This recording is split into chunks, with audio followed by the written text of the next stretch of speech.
Southwestern family of companies welcomes you to the Action Catalyst. Each week, our diversely and amazingly accomplished guests share their insights and inspirations to help us ignite our own. So let's invest attention together to breathe, to reflect and refocus, and decisively defeat that voice we call Mr. Mediocrity.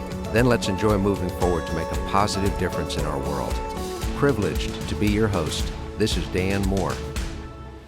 We are excited to share our guest with you today, Chris Spurvey. He is a sales mentor, author, podcast host, and speaker from Newfoundland. After consciously choosing entrepreneurship as a means to create a better life for his family, Chris realized that negative beliefs about sales were holding him back from taking his ventures to the next level. He saw this as a major hurdle to not only his businesses, but the businesses of virtually every other entrepreneur. Chris went to work on himself and found a way to sell that felt right. He published his book, It's Time to Sell: Cultivating the Sales Mindset, founded Make Sales a Habit University, and today is a growth advisor to business owners and their management teams throughout the world. Chris's newest venture is Dockridge Digital, a technology consulting and product development company focusing on helping businesses leverage digital to serve their customers. Enjoy this episode. Well, welcome to the Action Catalyst. We're very excited today to have Chris Spurvey with us. Chris comes from Newfoundland to us. So thanks for joining those of us that are way down in the deep south, Chris. Thank you, Dan. It's a pleasure. I'm excited. This should be a great time getting to talk to you. Well, we're really excited about this. You have a very distinguished career as a sales leader, as a sales consultant, as an author, podcast developer, so many ways that you've helped people. Can you share just a little bit about some of the major pivots in your career and some of the major influences you met along the way that helped speed your path? Yeah, it's a great question. It's a term that I've been using recently that I learned from a dear friend of mine, Price Pritchett, is the words quantum leap. And I've zeroed in on actually 8 or 9 of these quantum leaps that I've made in my life. But I also like your word pivot. But I mean, I was graduated university and went into a career in marketing, realized that was kind of not going to fulfill the vision I had for myself and my family. I then dovetailed into a sales career, where I, learned the falling down and picking myself back up and finding a way to sell in a way that was unique to me. And then I ended up building a consulting business, which we sold in 2013 to KPMG. And so I was vice president of sales for KPMG. And then in 2017, maybe 2015 was when I created a new vision, which was taking my story, my experiences, and helping other people. So I authored a book, as you mentioned, which led me down a whole different path, which really is the foundation of what I'm doing today, which is helping entrepreneurs, leaders, business leaders sell their wares in a way that's authentic to them and feels good. You go to bed at night feeling good about what you're doing. So I've managed to build now a new consulting business in and around helping organizations effectively sell. Oh, that sounds great. And obviously you come from the standpoint of deep personal experience and having to develop a style that made you feel good in your core as well as in your checkbook. And no, absolutely. And the two of them go hand in hand, I would argue, Right. Well, your book is called It's Time to Sell, about how to cultivate a sales mindset. And one of the things I was really interested in was how you discuss what appears to be a conflict in some people's minds. In other words, many of us grew up under the moniker ABC, always be closing, that we need to win the business. And yet at the same time, relationships with our clients are so really important. And sometimes those appear to be in conflict, but you don't see that they're in conflict at all. How do you resolve those two? And what would you guide any of us that are trying to build our businesses? Yeah, well, I guess there is a premise, and the premise would be that you believe in what you are selling or you're offering, and there's always a right time and a wrong time for a buyer to engage with you. In terms of an active financial transaction. And it's just a matter as a seller to find the right time and to be there when the time is right and to be top of mind, you know. And you mentioned the always be closing. I prefer to take a step back and you know, I have a saying in my own life that for every door that closes, it first has to be opened.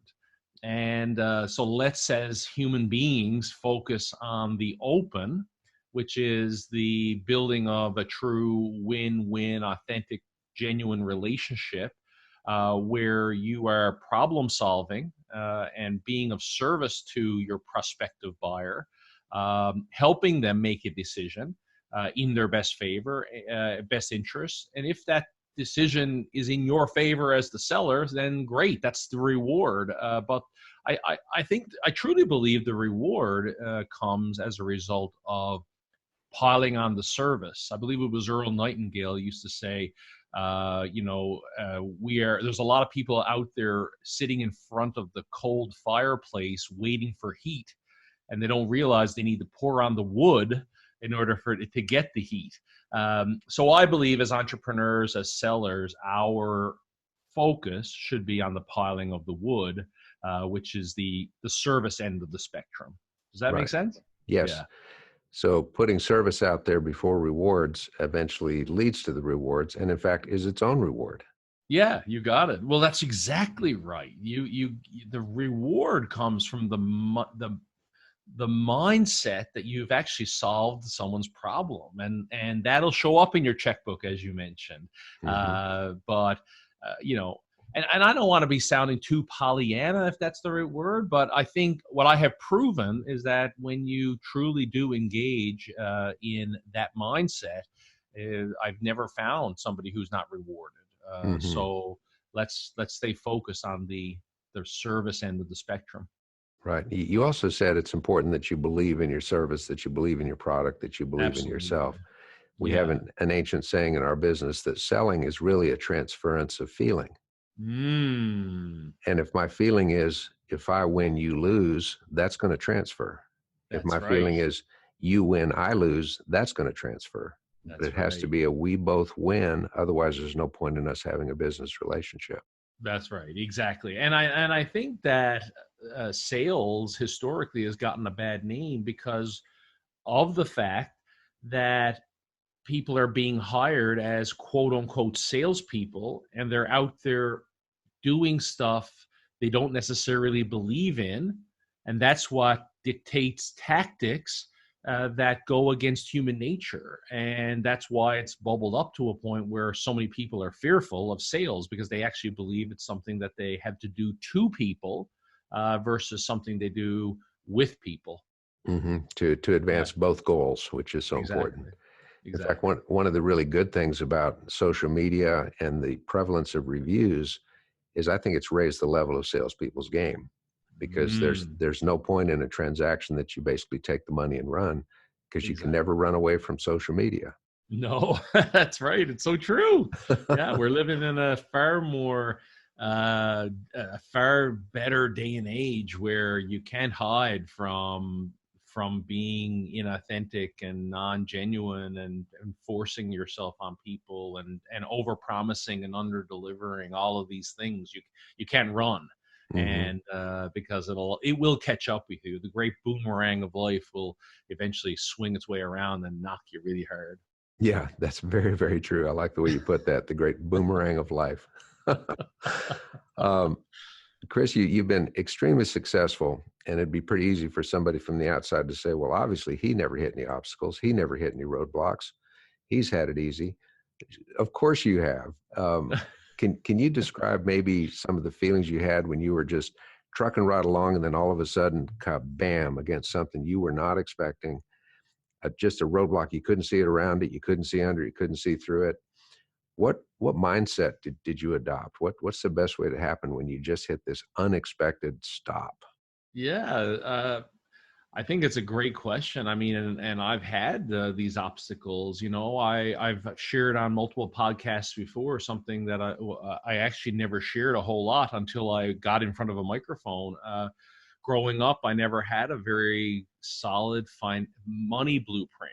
You know, my mom uh, would be somewhat dictatorship around money, and if you earned the money, you needed to keep it. And I rebelled by spending it, and that led to in my very early 20s, after my wife and I got married, had to declare bankruptcy because we were spending more. We had a history of spending more money than we were making, and I, to some extent, I'm extremely grateful that that happened early in life, because it was a phenomenal opportunity for me to have a financial reset, uh, and then to look at it from a different perspective and to learn from that and so on. And it's been kind of, you know, I do believe we as human beings have immense capability, and we don't have to grow incrementally. I use the words quantum leaps, and I've really zeroed in on a number of quantum leaps that I've taken, whereby I switched my mindset. And you know, I do believe optimism is a really big thing. You know, you know, and people believe pessimism and optimism are on two different ends of a spectrum, but they're really not. You know, I think the key is we really have to try to stop thinking negatively. You know, positivity is one thing, and we can be very positive and so on. But really, if we can just stop thinking negatively, we'll do a whole lot more for ourselves. You know, and you know, so I guess from my perspective, I've always had the mindset that there's a way around everything, and tomorrow is another day. I'll never forget my picking up my daughter a few weeks ago at her flute lessons, and she jumped up in my truck and she sat down, and she could intuitively feel that I hadn't had the greatest day. And she asked me, "How was your day?" And my daughter and I have a phenomenal relationship, and I just said, "You know what? Today I didn't feel on my game." And I could feel her to my right, with her putting her arm like this on the console, and she was listening attentively to me and asking me questions. And as she got out of the truck, as we got home, she just looked at me and said, "You know what, Dad? Make tomorrow better." And it just, for me, it was a very warming sensation. And I said to myself, you know what? That's all we need to do, is just make tomorrow better. You know, it's just that would be perhaps the mindset that I try to embody for every obstacle that I may face. So learn from the obstacle, and then make tomorrow better based on the learnings from that obstacle. Mm-hmm. Aren't we lucky that we have children that can raise us? Yes.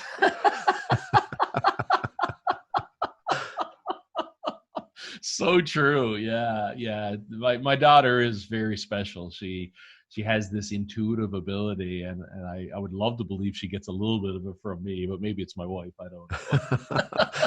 I have two very intuitive daughters and a son, and they get all the intuition from their mother. Yeah, there you go. Well, that's great. Yeah. You know, at the end of your worst day, it is at least the end of your worst day. That's right. And Yeah, there is exactly. another opportunity. Yeah. You know, selling your company to KPMG, and they're not noted for being bottom feeders. You know, they want No. premier properties. Would have been pretty easy for you at that point, Chris, to go into a long glide, time to Mhm. coast. Obviously, you haven't done that.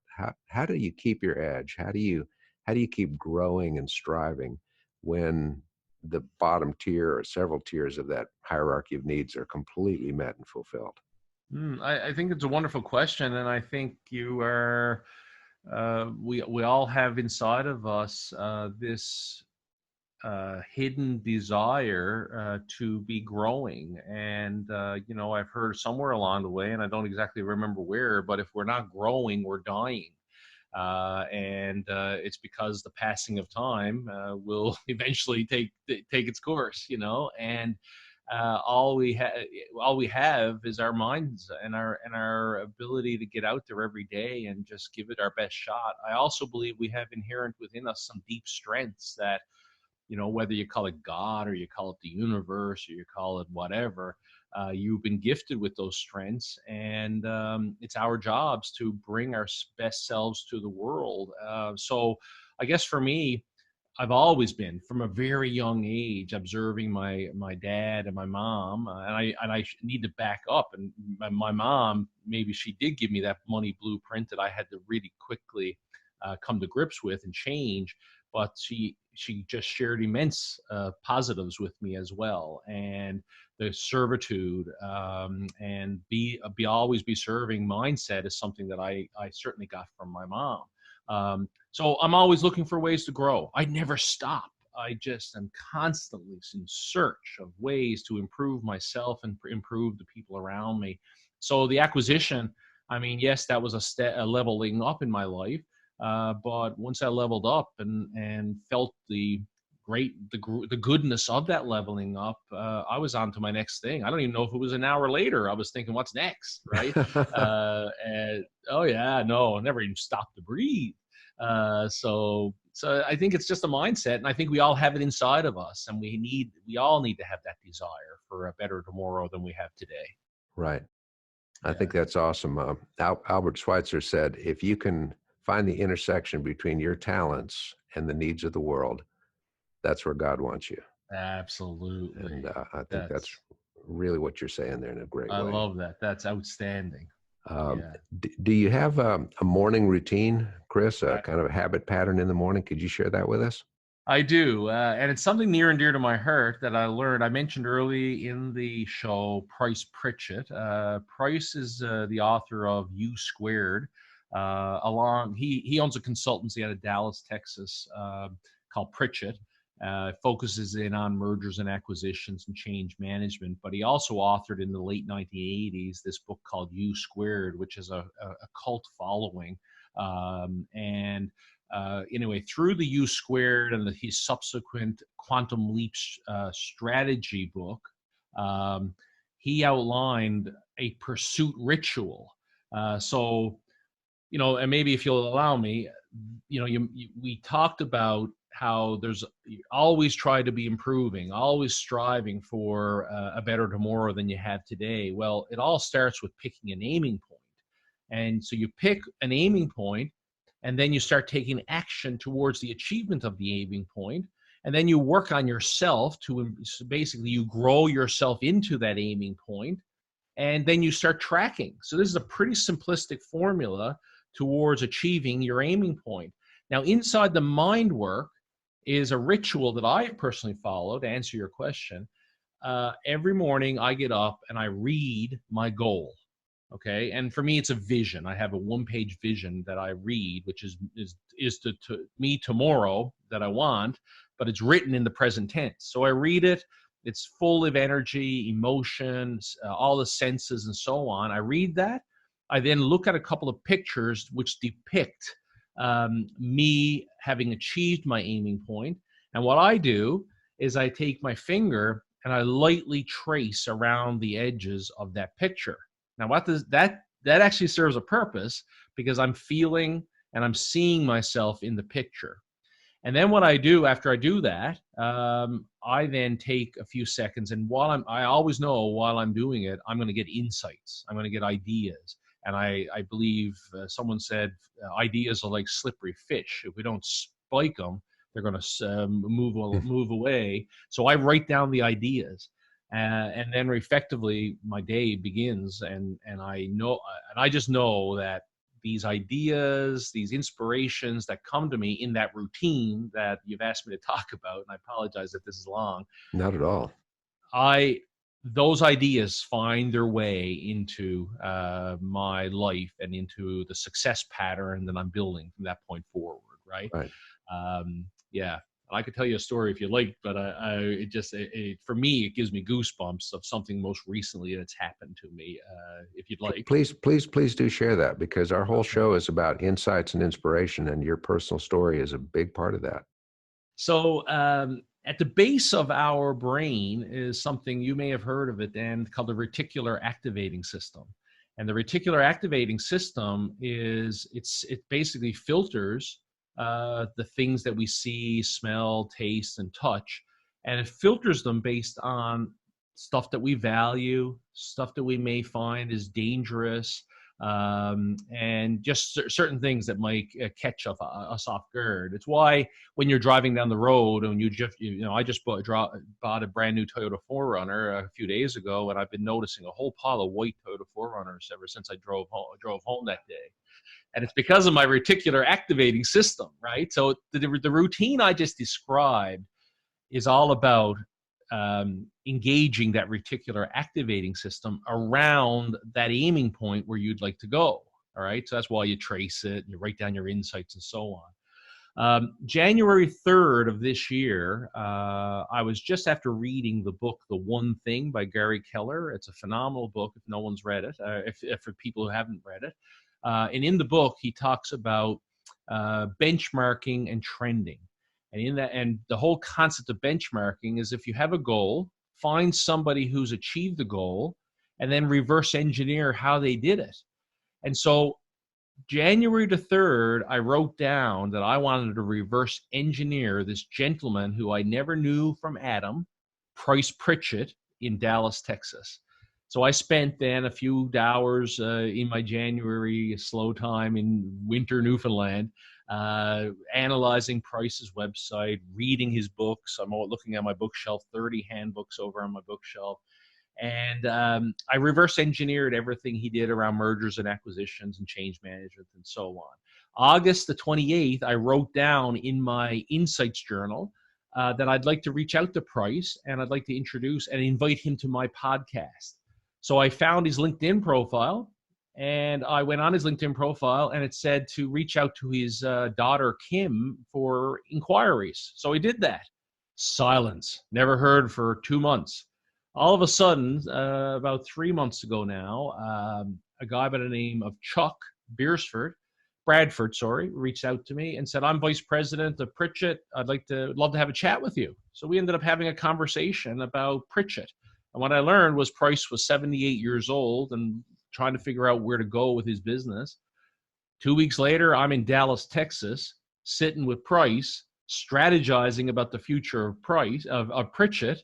And 2 weeks ago, I became a partner with Pritchett in Price Pritchett in terms of U squared and so on, right? So you talk about that reticular the activating system. That story should be proof that that little routine I shared with you draws to you everything you need to make your success a reality. So that was January 3rd, and then we're recording this on December 4. So 11 months plus 1 day after you started that process. And I'm now a business partner with Price Pritchett. Well, years ago, I read one of his handbooks. I think it was called To a Better World or something like that. That was so impactful, short, simple, sweet, and powerful. And it's great that he's got a young whippersnapper like you to help move it to the next level. Yeah, absolutely. And this is I don't know if people, this is U squared for people who are seeing the video portion of this. Mm-hmm. Another phenomenal piece of work, and I really recommend this one, is The Unfolding. This is an amazing piece of work. Anyway, as you can tell, I'm passionate about where I'm to as it pertains to this opportunity. Well, and that's awesome because it's going to extend a tremendous body of work, an impactful body of work, and expose it to a whole new audiences as well as take it in new directions. So well done to you. Yeah, and that's a great thing for Price Pritchett. Yeah, but it's a great example of a quantum leap, right? It is. Now I have a toolbox at my disposal as a partner that I can now leverage to take it to the next level, share Price's message, leverage up, and so on. So I think it's pretty cool.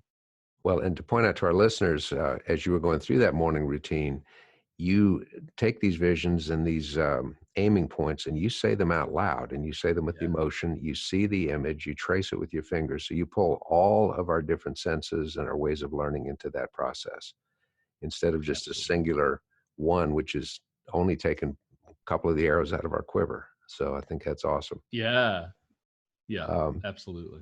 Chris, as we wrap up, we've got some listeners right now that are just humming and drumming. Everything's going awesome. But we've got some others that are facing what they perceive as kind of insurmountable obstacles. They're discouraged. Maybe their funding has run out. Maybe they're in a personal crisis. They're just not sure where to turn.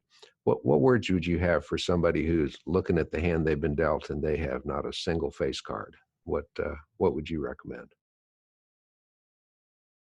I think, I guess number one, we never have an opportunity to reshuffle the hand that we've been dealt. And so we can only start working from today on our future. So we need to convince ourselves that tomorrow can be a better day. And then we need to start pursuing with high velocity action, I believe strongly in the cultivation of a network of people. And so usually I'm a big believer in the 80-20 rule, right? For if you sit down and write 100 people that you should surround yourself with, the value is going to come from likely 4 or 5. But the key is finding those 4 or 5. And, I have a motto that at any given point in time, we're one conversation away from a breakthrough. So be open to, I find human nature today in this social media world to be always like electronic, We need to get flesh on flesh and handshake eye to eye and meet people, share our visions, find out what their visions are. And we rise together, right? So that's a bit of a ramble, but I do believe in the philosophy. We can't reshuffle. We have to work with the cards we got, and we can only work on our today. So, use every day. And maybe if I could share Gary Keller, he operates, and I've sort of adopted it into my daily practice. Today, what is the one thing that I can do such that by doing it, everything else could be easier or unnecessary? And so that very focusing question leads itself to trying to find the best use for our time. And then lastly, I'll repeat the finding what your strengths are. I don't know if you're a believer in StrengthsFinder, but Gallup put out this thing called StrengthsFinder, and zero in on, find out what your top 5 strengths are, and really digest them and figure out, what's the best use of me, and focusing on your strengths, and you'll level up. But stay true. I think there's too many of us going to restaurants and ordering beef soup, and before the beef soup comes, we change it to wonton soup. And then before the wonton soup shows up, we change it to chicken soup. And then we get all pissed off because we're wondering why our soup is late. So we need to focus in on what kind of soup we want and stick with it.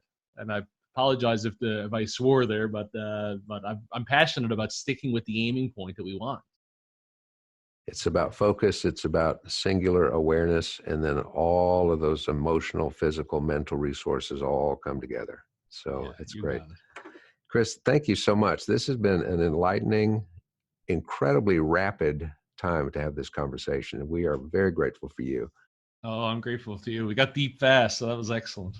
Well, you bet. Everybody, the book is called It's Time to Sell, Cultivating a Sales Mindset. We'd recommend that to everybody. And pay attention to Chris Spurvey, because we know we're going to hear much more from you as you move forward with Pritchett Enterprises in a great way. So, Chris, thank you so much for joining us on the Action Catalyst. We appreciate you. Thank you, Dan. If you enjoyed this podcast, please make sure to subscribe. To stay updated on everything that the Action Catalyst is up to, make sure to follow us on Facebook and Instagram at Action Catalyst and Twitter at Catalyst_Action. Thanks for listening.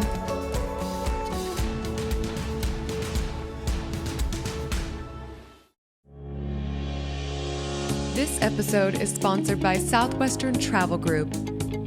Southwestern Travel crafts custom, memorable travel experiences for meetings and incentive travel, leisure travel, and student group travel for clients around the world.